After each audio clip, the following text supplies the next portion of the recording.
Assalomu alaykum девочка-xo'lar, yaxshimisizlar? Mana hozir biza yana gruppaga kontakt qo'shishga yana sovg'alarimizni mana qo'yib boshladik. Kollagen qo'ydim.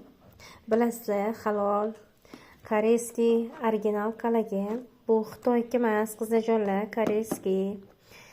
Bu kollagenimizga ikkita kontakt qo'shganlarga bu kollagenimizni hadya qilib beramiz. Sisironis qo'ydik. 150 taga 100 taga so'g'at qo'ydik. Chiroyli, tez anaqa ketib qolmaydi. Yaxshi, ancha turadi. Atir-patir tegmasa, normalniy chidaveradi. Sifati yaxshi. 40 taga qo'ydik. SPF dan mazza qilib ishlatasizlar, oldi bahor. 30 taga qo'l kremlar qo'ydik. 20 taga koreyskiy korичневый rangdagi plomaster podotkalarimizni qo'ydik. Qizlarjonlar,